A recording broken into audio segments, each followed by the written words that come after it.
This is an easy one. The difference between research and scholarship, there is none. They are part and parcel of the same thing. They're different facets of the same thing, really.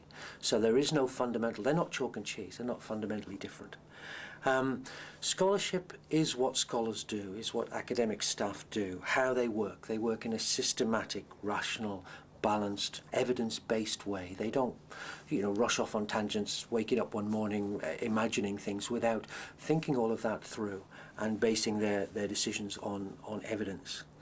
And I suppose, one approach to this is to use Boyer's definition of scholarship. And Boyer divided scholarship up into 4 different aspects. So he said scholarship was the whole thing of what scholars do, but he talked about the scholarship of discovery, which, if you like, is sort of blue skies research, that pure research that we would conventionally think of when we think of research. So scholarship of discovery is research. There's no difference. He talked about the scholarship of application, which is applied research. So we obviously do a lot of that at CQ University. So again, that's part of scholarship.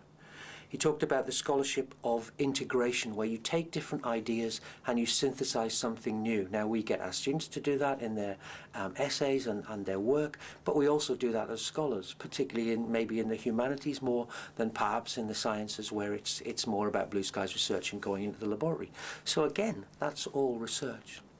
And the 4th aspect of scholarship, according to Boyer, was the scholarship of learning and teaching, which he believed was the highest form of scholarship. And a lot of people say that you really don't understand something until you have to teach it, and I can testify to that. That's certainly true.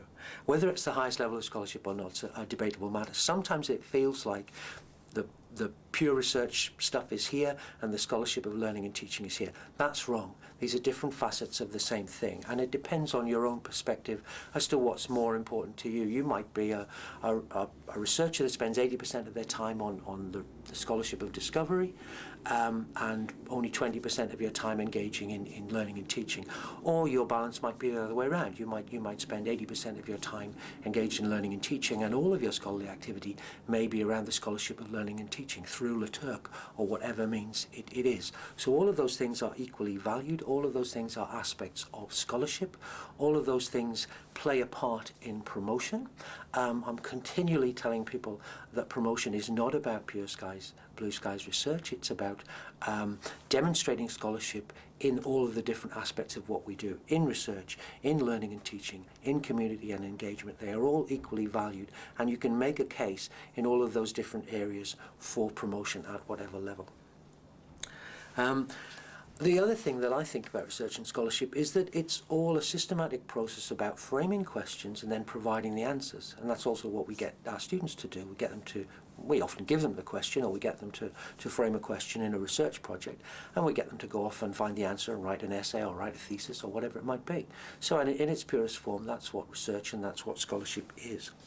The national protocols for higher education also define scholarship, so it's probably worth reading out their definition of scholarship.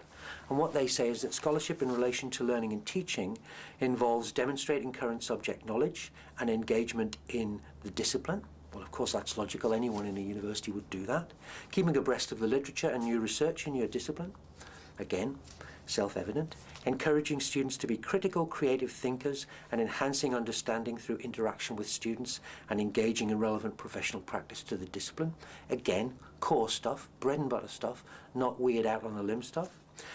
Being informed about the literature of learning and teaching in relation to your discipline. Again, logical. How would you be an educator if you hadn't thought about the process that you were taking? What's the good and bad things about lectures, for example, or different forms of delivery?